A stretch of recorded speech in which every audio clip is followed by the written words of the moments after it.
Mis amados hermanos, Dios les bendiga. Un gusto poderlos saludar el día de hoy, martes de estudio. Y bueno, pues estamos realmente consternados y también preocupados por todos los familiares de nuestros amados hermanos y hermanas que están enfermos ahorita en este momento de COVID. Se está orando por ustedes, se está tratando de buscar que a través de nuestra iglesia podamos estar orando todos juntos por aquellos familiares que tenemos enfermos. Así que al final de nuestro estudio vamos a orar por cada uno de ellos, mis hermanos, de forma general, sabiendo que el Señor tiene el control de todas las cosas y que también nuestro Dios hasta el día de hoy guarda nuestras vidas en el hueco de sus manos. Así que vamos a orar también en este inicio para poner las cosas delante de nuestro Dios, sabiendo que Él dirige esta reunión. Amén. Padre, queremos agradecerte, Señor, por este momento que tú nos otorgas, rogándote para que tú nos guardes, para que nos permitas que tu Santo Espíritu hoy guíe nuestro estudio y que sea de edificación para los corazones que escuchan, Padre. Bendícenos, Padre. Guárdanos en el nombre de Jesús, te lo rogamos y te lo pedimos. Amén. Mis queridos hermanos, la semana pasada habíamos ya llevado nuestro estudio y habíamos estado precisamente en el capítulo 11 de Primera a los Corintios. Ya habíamos iniciado desde hace 2 semanas, ¿verdad? Con el verso 1.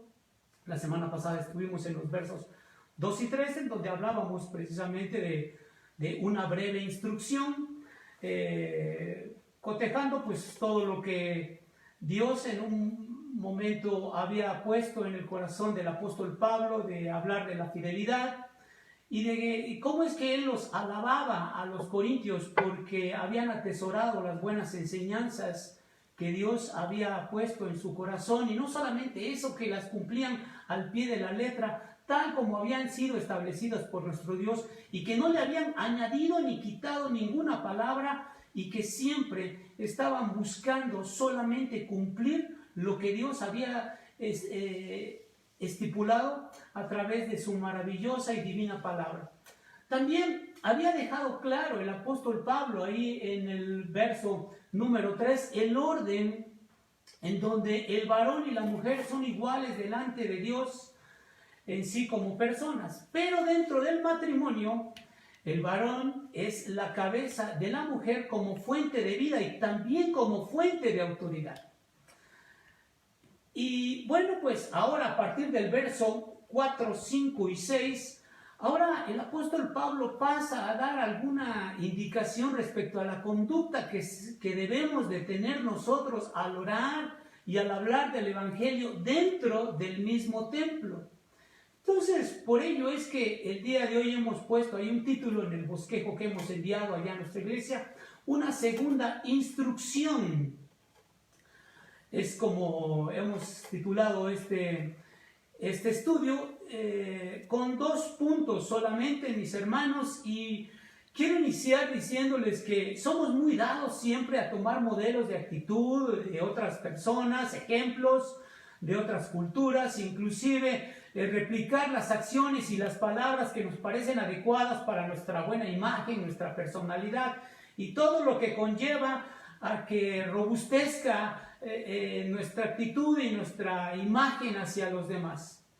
Pablo, conociendo de esta situación y sabiendo cómo eran los sacerdotes y los fariseos en tiempos de mi Señor Jesucristo, que ellos querían demostrar una actitud piadosa, una actitud religiosa, una actitud santa, poniéndose túnicas, utilizando inclusive hasta capuchas, tratando de mostrar una piedad solemne, religiosa, que lo único que tenían nada más era que mostraban una actitud de ovejas, pero realmente eran lobos rapaces dentro de su corazón, con esa hipocresía tremenda, buscando tan solo que la gente se sometiera a los principios de Dios, pero ellos no estaban dispuestos a hacerlo. Bueno, pues el apóstol Pablo, conociendo toda esta actitud, todas estas conductas, y que siempre la gente a lo largo de los siglos y a lo largo del tiempo toma precisamente conductas parecidas a la gente religiosa, bueno, pues él habla de esta condición, y sabiendo que cómo es que debían demostrar piedad estos hombres, pues él directamente empieza a hablar respecto a esta situación en el verso número 4. Y por ello es que yo quiero preguntarte a ti, después de saber cuál era la actitud que tenían ellos, los fariseos y los sacerdotes en los tiempos de Jesucristo, cómo es que oraban ellos, cómo es que podían leer las escrituras y hacían todo un rito para leer las escrituras, tal vez por la condición judaizante que ellos tenían, ¿verdad? Y sobre todo por las tradiciones que traían arraigadas desde los primeros tiempos de Israel y como habían sido instruidos y capacitados en ese entonces. Así que hoy yo te puedo decir que y preguntar, ¿verdad? ¿Qué tipo de conducta tomamos nosotros al orar o al hablar delante de Dios? ¿O qué tipo de actitud tenemos cuando nosotros vamos a hablar del Evangelio? ¿Cómo es que nos comportamos? ¿Qué tipo de voz utilizamos? ¿Cómo es que nos vestimos y nos dirigimos a las personas? Así que este primer punto aquí pues nos lleva a considerar que esta instrucción es para no deshonrar, lo que el apóstol Pablo menciona en el verso número 4, y dice la escritura así: todo varón que ora o profetiza con la cabeza cubierta afrenta su cabeza. Otra versión dice deshonra su cabeza. Antes de explicar este verso, quiero mostrarles que en muchas culturas, pues todas las culturas tienen un tipo de vestimenta, tienen un tipo de cómo cubrirse la cabeza, y cada cultura, cada época, en cada ciclo de la humanidad, pues cada cultura tiene una manera de vestirse, y ahora se puede decir que se ha unificado todo mundo de forma breve. Se puede decir que todo el mundo, si se quiere vestir elegante, se viste de traje. Y todas las mujeres, si se quieren vestir elegantes, se visten de largo. Pero antes, en otro tiempo, bueno, no se vestían así. En cada cultura tenía una forma de vestimenta, y ahora sí que la ciudad de Corinto no era la excepción. Así que en Corinto era una población mixta de griegos, romanos, judíos y de todas las nacionalidades.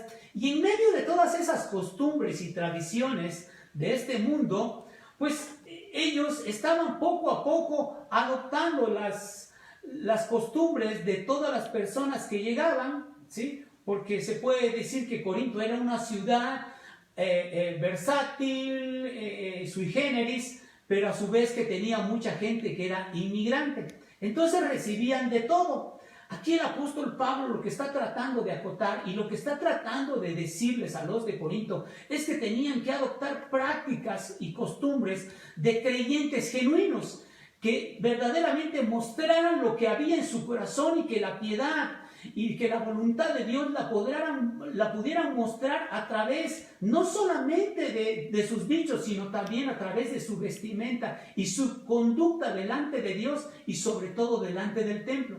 Así que Pablo lo que quería en medio de todo esto era demostrar al mundo o a los que estaban alrededor de Corinto, inclusive a los mismos corintios que no eran cristianos, que aquellos cristianos que habían recibido a Jesucristo en su corazón, que era un tipo de personas totalmente diferente al grueso de la población mundial. Dicho de otra forma, el cristiano vive de una forma diferente, se conduce de una manera con conductas aferradas directamente a la Escritura, y su piedad la muestra directamente con sus palabras, en su rostro, con sus pensamientos y con todo lo que hace alrededor de toda su vida.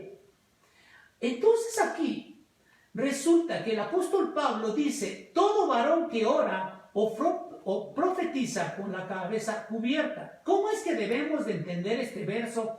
Es que ora y profetiza el hombre en su casa, en la iglesia, en privado o en público. ¿Cómo es que debemos de entender también el verbo profetizar? Una tercera pregunta: ¿qué quiere decir entonces con que debe de tener o que debía de descubrirse la cabeza? ¿O qué tenía sobre la cabeza los hombres en ese entonces que la tenían que cubrir y que el apóstol Pablo dice que no debía de cubrirse la cabeza? Bueno, primero debemos de considerar algo importante. El orar y profetizar se daba en un culto público y no tendría sentido de que el apóstol Pablo se lo dijera si iban a orar en privado. Entonces podemos sacar a conclusión que el orar, como lo estaba diciendo el apóstol Pablo, era que debían de orar y también predicar, en este caso, al momento de profetizar, ¿sí? como está aquí en la Reina Valera 60, pues sería prácticamente en público. Pero, ¿qué significa todo esto? Pudiera decir que el apóstol Pablo está dando precisamente instrucciones, ¿sí? ¿Cómo es que se debe de orar en el culto público? Y también cómo es que se debe de profetizar o cómo es que se debe de predicar. Ahorita les voy a decir exactamente que el hecho de profetizar, eso no significa que yo esté o que alguien diga voy a profetizar y voy a... no significaba esto que tenía que decir cosas que iban a suceder en el futuro. El profetizar lo hacían los profetas en el Antiguo Testamento, pero en el Nuevo Testamento se puede decir que la Escritura ya está, el compendio bíblico está completo. Entonces cualquier persona que quisiera profetizar, pues estaba totalmente excluido de todo lo que vendría dentro del Nuevo Testamento. Entonces, ¿qué significa? Aquellas personas que profetizan el día de hoy solamente predican la palabra de Dios, y es que lo deben de hacer de forma genuina, verdadera y auténtica, de acuerdo como dice la Escritura, y versarse palabra por palabra, verso a verso, como dice la Escritura, y eso sería prácticamente el profetizar, ¿sí? El predicar la palabra, el mostrar las buenas nuevas de Jesucristo, el hablar precisamente de la condición de vida que nosotros tenemos el día de hoy, que es deplorable y que nosotros no podemos hacer algo por alcanzar la salvación por nosotros mismos, sino que solamente a través del sacrificio único en la cruz de mi Señor Jesucristo, y que fue resucitado al tercer día, solamente y a través de ese acto sublime, maravilloso, sobrenatural, es como nosotros hemos alcanzado la salvación en la persona de Jesucristo a través de la fe en su nombre.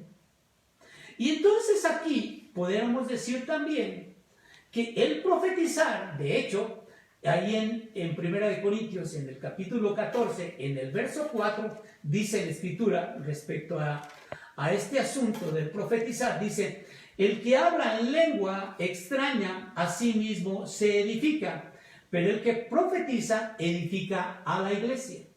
Aquí en 1 Corintios, en el capítulo 14, verso 4, habla claramente el apóstol Pablo y dice: quien profetiza edifica a la iglesia. No es que estamos diciendo que vayamos a decir qué es lo que vaya a suceder el día de mañana, ni dentro de 15 días, ni la próxima semana, ni en un año. Estamos hablando solamente al momento de profetizar, es predicar las buenas nuevas de mi Señor y Salvador Jesucristo. Así que el verso pudiéramos sacar a conclusión que si bien cuando uno profetiza edifica la iglesia, pudiéramos decir de que el verso habla del culto público. Cuando Pablo también está diciendo que todo hombre que ora o profetiza, cuando ora, bueno, se puede decir que el apóstol Pablo está diciendo que es una oración audible que se hace en el culto, y que al momento de que está uno orando y también predicando, bueno, pues estamos explicando, ¿sí?, la revelación divina, y al momento de orar estamos clamando a Dios para que Dios mismo venga a través de su Santo Espíritu y nos ayude a poder tener revelación de su palabra a través de su Santo Espíritu. Por ello dice claramente en el capítulo 14, aquí mismo en 1 Corintios, en el verso número 1, 14, 1, dice: seguid el amor y procurad los dones espirituales, pero sobre todo que profeticéis. O sea, puedes tener cualquier don que Dios te haya dado, pero lo principal, lo que debes de perseguir siempre es que debes de predicar el Evangelio.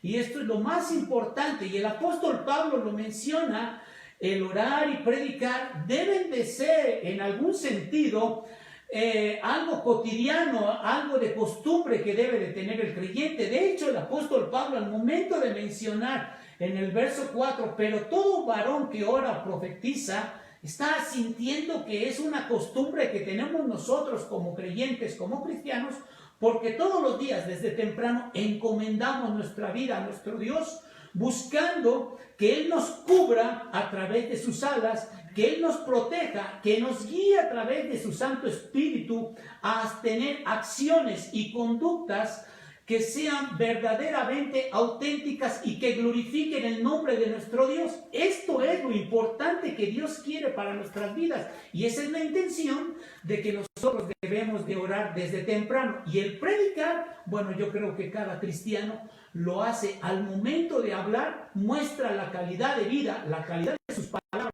el tipo de diccionario que tiene en su corazón, la piedad y la moral que demuestra directamente a través de sus palabras. Hablará con rectitud, con verdad, con santidad, con honestidad, pero por sobre todas las cosas glorificando el nombre de nuestro Dios, ¿verdad? De hecho, hay un ejemplo muy claro en cuanto a la Escritura.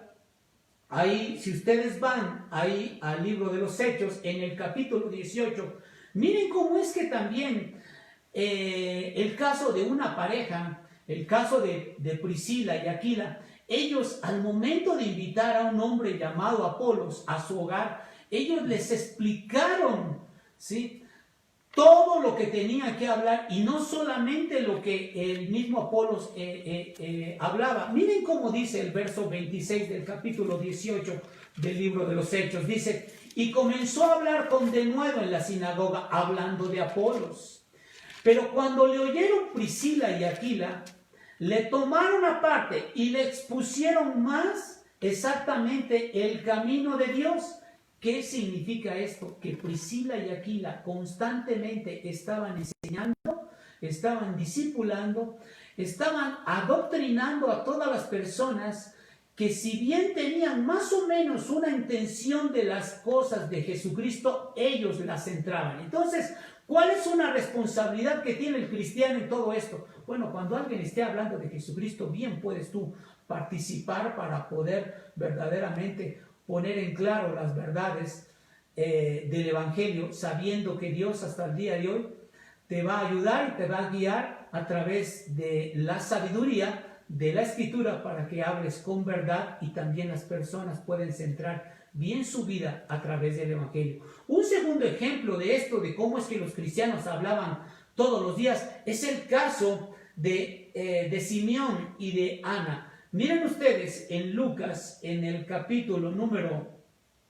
2, en el verso 25, miren cómo también estos hombres, hablan constantemente, y esto es parte, volvemos a lo mismo, es parte de lo que siempre habla el cristiano, el creyente, aquella persona que está constantemente buscando a Dios en todo su corazón. Y dice el verso 25: he aquí había en Jerusalén un hombre llamado Simeón, y este hombre justo y piadoso esperaba la consolación de Israel, y el Espíritu Santo estaba sobre él, y le había sido revelado por el Espíritu Santo que no vería la muerte antes que viese al ungido del Señor, o sea, mi Señor Jesucristo. Movido por el Espíritu vino al templo, y cuando los padres del niño Jesús lo trajeron al templo para hacer por él conforme al rito de la ley, él lo tomó en sus brazos y dijo a Dios, y dijo: ahora, Señor, despide a tu siervo en paz conforme a tu palabra, porque han visto mis ojos tu salvación.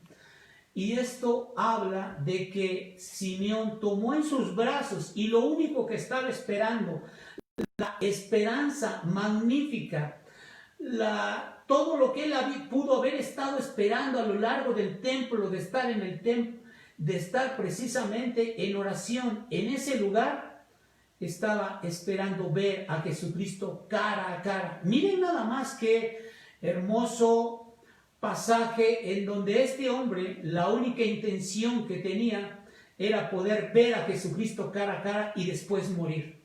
Ese era su único objetivo, esa era su única intención, era el único logro y la única esperanza que tenía, poder mirar cara a cara a mi Señor Jesucristo. Y yo creo que debe de ser una muestra de cómo nosotros, como hombres y como mujeres piadosas, creyentes en Cristo debemos de buscar de todo nuestro corazón. ¿Qué cosa?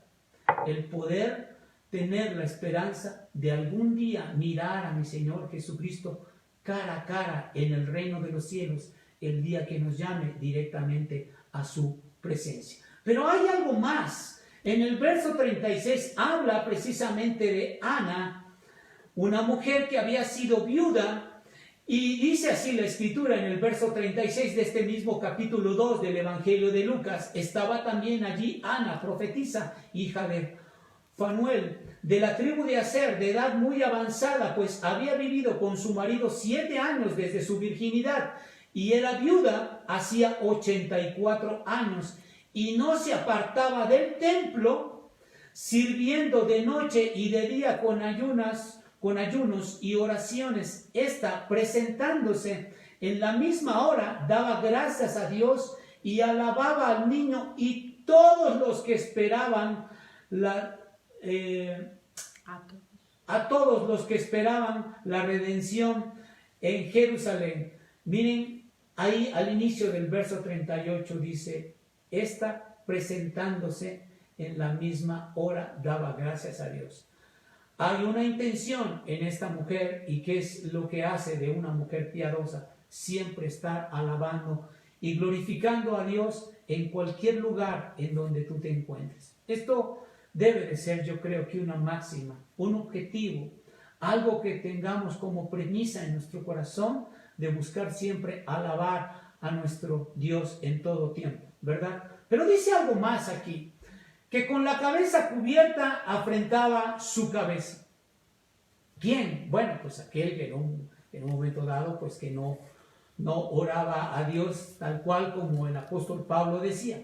¿Qué quiere decir con la cabeza cubierta? Literalmente dice la escritura, o el apóstol Pablo trata de decir aquí, que tenía algo colgando en su cabeza. Los griegos y los romanos se cubrían la cabeza durante una oratoria o privada, esto mostrando un respeto, esto sabiendo que esto ayudaba a demostrar una honestidad, una sobriedad. Inclusive todavía en algunos lugares se utiliza la peluca para enjuiciar a las personas. Ahí tienen ustedes el Tribunal Mundial de la Haya, donde todavía las personas, cuando hay algún conflicto internacional, todas las personas se ponen en un lugar y como jueces se ponen a sacar los juicios sobre alguna nación, y ellos someten en público todas las acciones que se deban de tener, pero los que están arriba como jueces siempre utilizan una peluca de color blanco, mostrando sobriedad, mostrando una calidad ecuánime, una calidad de verdad, una autenticidad de equidad en cuanto a esto. Pero aquí el apóstol Pablo va más allá, y él está mostrando que si bien estos griegos, estos romanos, o estos hombres religiosos, que en este caso eran los fariseos, utilizaban una toga era una especie como de caperuza que se ponían arriba de la cabeza, y esto propiamente se estaba introduciendo dentro de los corintios. Así que el apóstol Pablo lo que estaba tratando de decir es que ellos no debían de tomar la actitud de religiosos como tenían muchos pueblos, y que debían profetizar, o que debían de alabar a Dios, deberían de orar con la cabeza descubierta. ¿Por qué razón lo decía? Porque esta idea encaja precisamente con que no deberían de ser como los judaizantes religiosos, y mucho menos como la gente idólatra, que desconociendo a Dios sacan juicios propios respecto a las cosas que deben de hacer, no precisamente tomando a Dios en cuenta para tomar los juicios precisos como debieran de tomar la justicia hasta el día de hoy. Y imagínense ustedes si muchos pueblos del mundo tomaran la palabra de Dios y la utilizaran como regla, ya no solamente de fe, sino de conducta para los gobernantes, para todas las personas y para todos los ciudadanos. Creo que dejara de haber policía y dejara de haber muchas cosas. ¿verdad? Porque la propia palabra de Dios incita y redarguye, reprende, exhorta, pero también alienta y desafía a toda persona que la empieza a leer, si es que Dios le da revelación a través de su Santo Espíritu para mostrar una verdadera vida piadosa que deba de llevar a través de la fe de mi Señor y Salvador Jesucristo. Así que, por último, quiero decirles aquí en que con la cabeza cubierta afrentaba su cabeza cualquier persona, cualquier varón. Pero esto también habla de una deshonra de su cabeza. Ahora, si en el verso número 3 dice aquí, y leo, porque quiero que sepáis que Cristo es la cabeza de todo varón y el varón cabeza de toda mujer, entonces significa que aquella persona que se cubre la cabeza está deshonrando a Jesucristo, que es la cabeza del hombre. Y a su vez, en un momento dado, pues el hombre siendo cabeza de la mujer, si la mujer se quitaba, y esto es lo que vamos a ver ahorita, se quitaba el cabello, entonces estaba deshonrando también a su varón. Entonces, pudiéramos concluir de esta situación. ¿Qué significa todo esto? Es un juego de palabras, pero significa que el hombre que se cubre la cabeza deshonra a Jesucristo y la esposa que se descubre la cabeza deshonra a su esposo. Y los dos estarían deshonrando directamente a la iglesia y al reino de los cielos. Número 2, mis hermanos, la instrucción es para no dar vergüenza. Versos 5 y 6 dice la Escritura, pero toda mujer que no ora o profetiza con la cabeza descubierta afrenta su cabeza. Porque lo mismo es que si es que se haya rapado. Porque si la mujer no se cubre, que se corte también el cabello. Y si le es vergonzoso a la mujer cortarse el cabello o raparse, que se cubra. En el Antiguo Testamento, no la mujer, sino el varón, era a quien Dios le había otorgado la señal de pacto, y en todo caso el hombre representa a la mujer como a toda su familia, ¿verdad? Como el caso de Abraham representaba a su esposa, ¿sí? Sarai, y que todo esto, el hombre, el varón, era quien tendía o quien tenía la responsabilidad, ¿sí?, de llevar el pacto y sobre todo ser cabeza de la mujer. Pero en el Nuevo Testamento, el hombre y la mujer son uno en Jesucristo, y esto de acuerdo a lo que dice Gálatas en el capítulo número 3.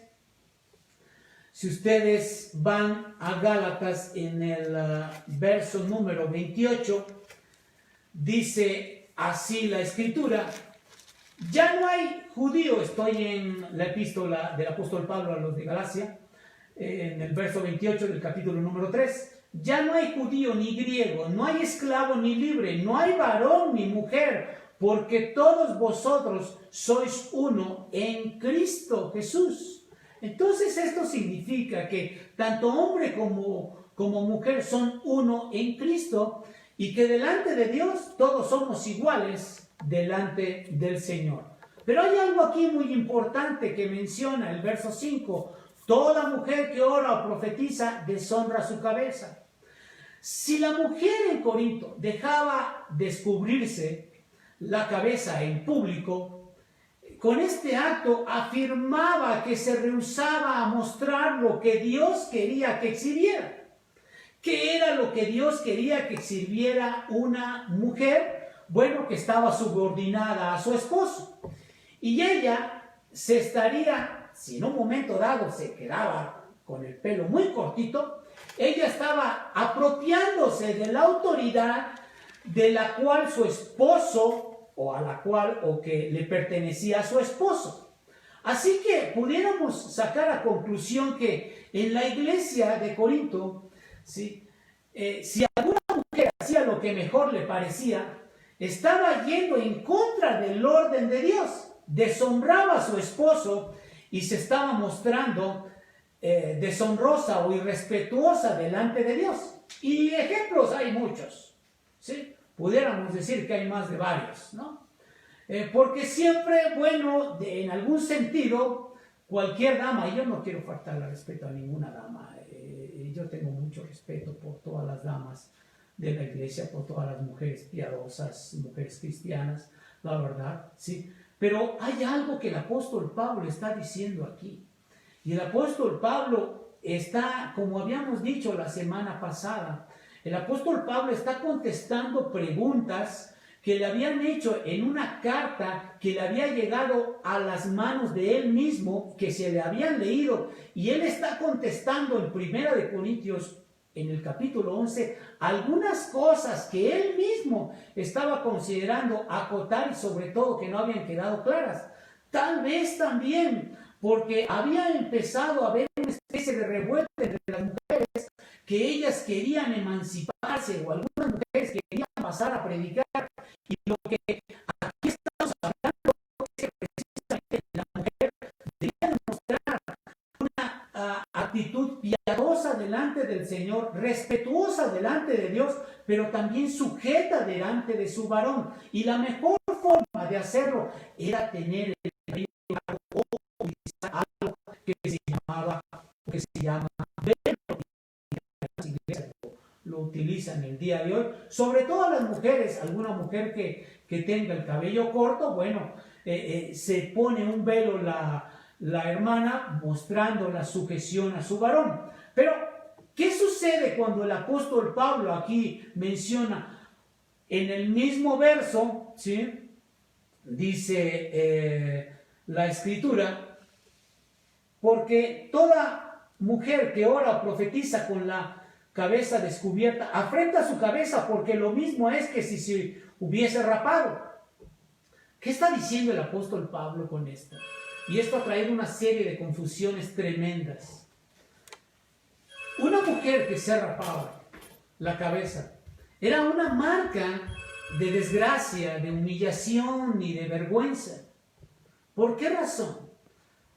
Porque él había tomado alguna actitud, inclusive estaba tomando lo que sucedía en la isla de Chipre. ¿Qué sucedió en este caso?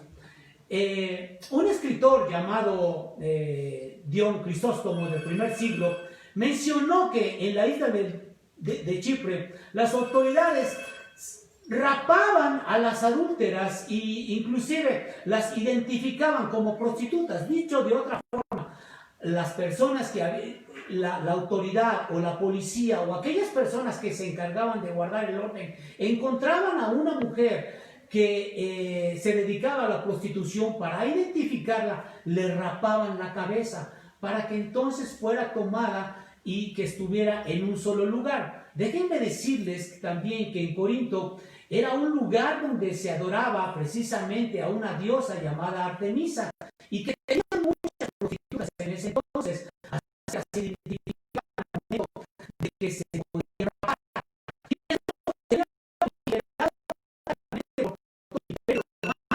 Y esto daba como conclusión que el énfasis que estaba dando aquí el apóstol Pablo, y lo menciona precisamente en el verso 15, en donde la mujer debía de tomar la actitud de dejarse el cabello largo, porque esto era gloria para ella misma. Y dice el verso número 15 de la epístola, en el mismo capítulo, dice: por el contrario, la mujer, dice, a la mujer dejarse crecer el cabello le es honroso, porque en lugar de velo le es dado el cabello. Entonces aquí podemos ver claramente cómo es que el cabello largo le traía honra, respeto, ¿sí?, piedad, y demostraba la hermosura de cualquier dama y de cualquier mujer. Ahora, el apóstol Pablo no está impidiendo aquí en el verso que la mujer dejara de hablar del evangelio. Ojo, pero no estamos hablando que predique en la congregación. Tampoco estamos hablando que se levante en un púlpito y mucho menos en la plataforma, porque eso lo acota directamente el capítulo 14, en el verso 34 de esta misma epístola. Capítulo 14, verso 34 dice: vuestras mujeres callen en la congregación, porque no les es permitido hablar, sino que estén sujetas, como también la ley lo dice. Entonces el apóstol Pablo no está impidiendo que las mujeres hablen y que compartan del Evangelio. Lo único que dice es que no lo hagan en medio de la congregación, ¿verdad? ¿Por qué razón? Porque entonces el apóstol Pablo aquí, al momento de estar dando instrucciones, dice, la mujer debe de dejarse el cabello largo y debe de mantener una actitud solemne de respeto ante su marido, mostrando que está bajo su propia autoridad. La conclusión de todo esto, mis queridos hermanos y hermanas, ¿qué es? Que si las mujeres en la iglesia no llevan velo y que tampoco llevan el pelo largo, se va a tomar esta acción como que si estuvieran deshonrando directamente a sus esposos o que no tienen esposo. Si la mujer o el esposo, si la mujer o la esposa insiste en llevar el cabello corto, bueno, sería como traer la cabeza descubierta y le sería mejor que se rapara, mostrando así la poca intención de una mujer piadosa y que está sujeta a las cosas de Dios y podría identificarse o tipificarse como una mujer precisamente no honrosa delante de Dios. O lo mejor, que la mujer, si tiene pelo corto, pues que utilice un velo en la congregación o que se deje el cabello largo para que sea identificada como una mujer respetuosa, temerosa de Dios y que le da gloria a nuestro Dios. Lo que estoy diciendo no es lo que yo diga, ni es mi interpretación, es exactamente lo que dice la Escritura. Sé que para alguien a lo mejor fue ofensivo lo que dije, pero no quise ser ofensivo, tan solo quise mostrar lo que dice la Escritura, sabiendo que estas instrucciones, esta segunda instrucción, nos ayuda, primero, a no deshonrar a nuestro Dios, y segundo, para no traer vergüenza a nuestra vida, o a la vida del esposo, o a la vida de la misma esposa. Que Dios bendiga nuestras vidas, mis amados hermanos y hermanas, y que la piedad de nuestro Dios, su amor, su misericordia estén redundando alrededor de nuestras vidas y de nuestras familias en esta semana. Vamos a orar y también vamos a poner en manos de nuestro Dios las vidas de nuestros familiares y de aquellos que están enfermos del COVID, puesto que en estos últimos días inclusive nos hemos enterado de algunos decesos. Vamos a rogarle a nuestro Dios y a poner en manos de Él toda esta circunstancia que estamos viviendo el día de hoy. Amén. Padre, Señor mi Dios, te exaltamos y te glorificamos y te reconocemos como el Todopoderoso, como el Dios de los cielos, como aquel que envió a su Hijo amado Jesucristo a morir por nosotros, como aquel también que envió a su Santo Espíritu, Señor, a morar en nuestras vidas y que hoy, Señor Dios, nos guía constantemente sobre el buen vivir y a mostrarnos las buenas nuevas de Jesucristo. Hoy, Padre, queremos poner en tus manos nuestras vidas como las vidas de nuestros familiares y de todos los que están alrededor de nosotros, Señor Dios, sabiendo que tú siempre tienes y has tenido el control de todas las cosas. Rogamos, bendito Señor, que tú ministres los corazones de aquellos que no te conocen, que tú permitas, bendito Dios, en tu voluntad que puedan ser sanados todos aquellos familiares de nuestros hermanos y hermanas que han estado enfermos, Señor, de alguna enfermedad o del COVID, del coronavirus o de cualquier circunstancia que han padecido, Señor Dios. Padre, tú eres el Todopoderoso y clamamos porque creemos en tu poder sobrenatural, en tu poder, Señor, que hasta el día de hoy sigue guardando las vidas de todas las personas en tu gracia, aún de aquellos que no te conocen. Y rogamos, Señor Dios, que en esa gracia también te puedan conocer. Bendícenos, bendito Dios. Clamamos a ti porque tú eres el médico de médicos por excelencia, para que tú bendigas a todas las familias, para que tú les guardes, para que los sanes, bendito Dios, en tu voluntad y que tu gloria sea manifestada en la persona de mi Señor y Salvador Jesucristo. a quien sea toda la gloria por todos los siglos. Amén. Amén. Dios les bendiga, mis queridos y queridas hermanas.